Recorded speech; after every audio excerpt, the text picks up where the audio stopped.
Blessings, everybody. This is Dale. Thank you so much for joining with me today on the Word Podcast.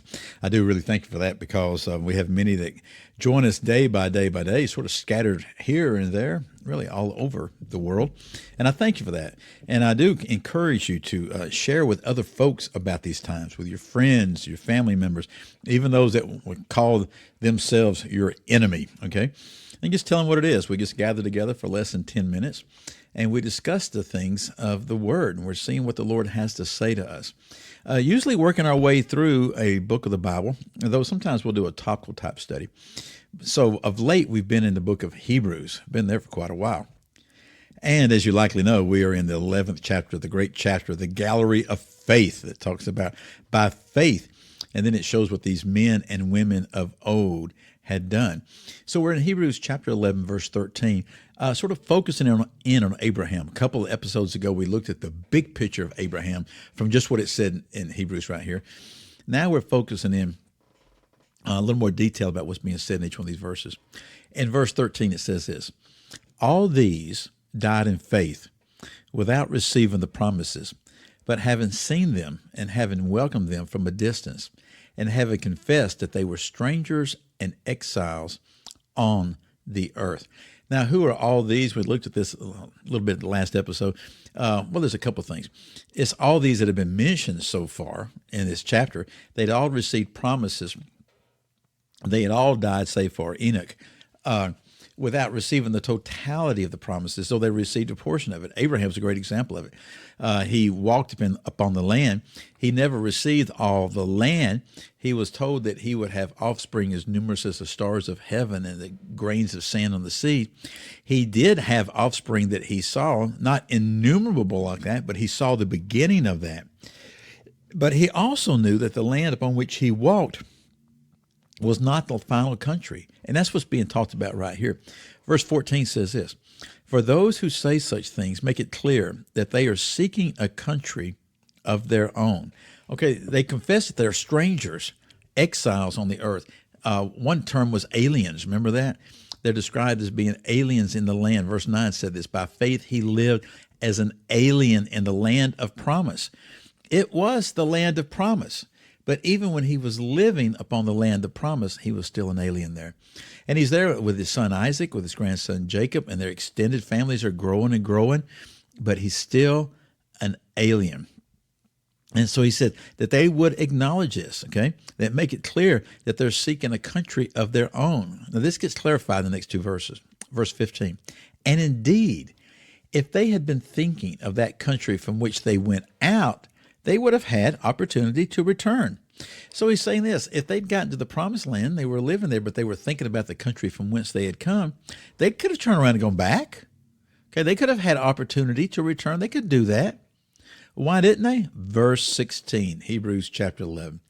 But as it is, they desire a better country, that is, a heavenly one.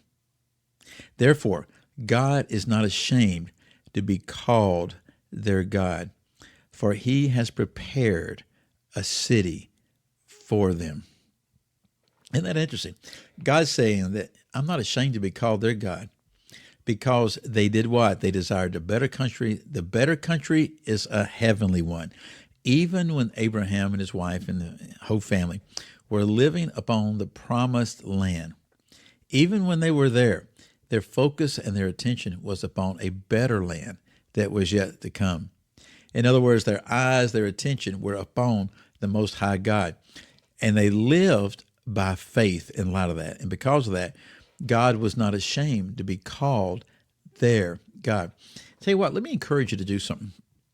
Go back and read Genesis chapter 12 and Genesis chapter 15, where it shows us how God called Abraham out of the land from where he was. It shows us in 15 how God made covenant with Abraham. He promised him some things in chapter 12. And then in chapter 15, he made a covenant with him about the people and about the land. You know, I would go back and go through all that, sort of like we did with Enoch and even with Cain and Abel. But there's many, many, many chapters about that.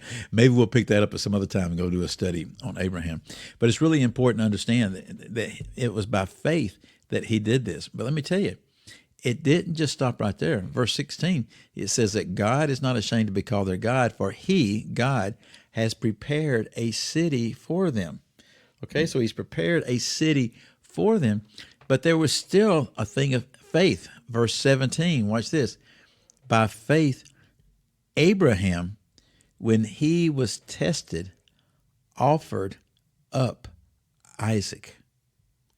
And he who received the promises was offering up his only begotten son. It was he to whom it was said, "And Isaac, your descendants, shall be called." And it says this, verse 19, he considered that God is able to raise people even from the dead, from which he also received him back as a type. That is so important. That literally interprets what's going on in Genesis 22. One day, God had told Abraham, I want you to offer up your son. And he uses the phraseology that we see of Jesus in John 3, your only begotten son. Now, we know that Abraham had another son. What this only begotten means is the unique son, the one-off son, the unique one. He's unlike anything else, and that's what Isaac was. He was unique because God had told him, and this is a quote from the Old Testament, "And Isaac, your descendant, shall be called." God had told Abraham that it's going to be through Isaac that the promise will come. It will be through this line. So what did Abraham do? He went, and if you read the account in Genesis 22, he's literally got the knife in his hand and is about to sacrifice his son. And his son was not a little child. Okay, he was old enough to carry the wood. We don't know how old he was, but he would be old enough to flee. He'd likely be old enough to fight, okay, to resist this. But here's what Abraham was thinking, verse 19. He considered that God's able to raise people even from the dead. See, this interprets what's going on. If you read just Genesis, it doesn't make any sense. But here, you don't know what's going through Abraham's mind, but the Lord tells us in the book of Hebrews, from which also he received him back as a type. Here's what Abraham was thinking. Isaac is the one that God had promised. If God tells me he wants me to sacrifice him, I will sacrifice him. If I kill him, then that means that God is going to be able to raise him up from the dead. And the knife is in the air, and the Lord, the angel of the Lord, stops him. Here it tells us that Abraham received Isaac back as a type, T-Y-P-E. In other words, by Abraham doing that at that point in time, it was as if he did kill him. And God was saying, now you receive him back. God actually says to him in Genesis 22, now I know that you love me and that you serve me. God knew that all along. Okay? Now, Abraham knew it too. But that's literally the reason he did this. He says, if God gave me Isaac, and this is the line, this is the one that the promise is going to come through, if I'm required to offer him as a sacrifice, then the Lord will raise him from the dead and receive him back as a type what? Of the resurrection from the dead, of what was going to happen with Messiah many hundreds of years later, okay? Of what was going to occur, that there would be a resurrection from the dead, the Lord Jesus Christ. Abraham and Isaac are a typical picture of exactly that. It's an amazing thing, is it not? Well, again, I thank you for your time. I'll see you on the next episode. Goodbye.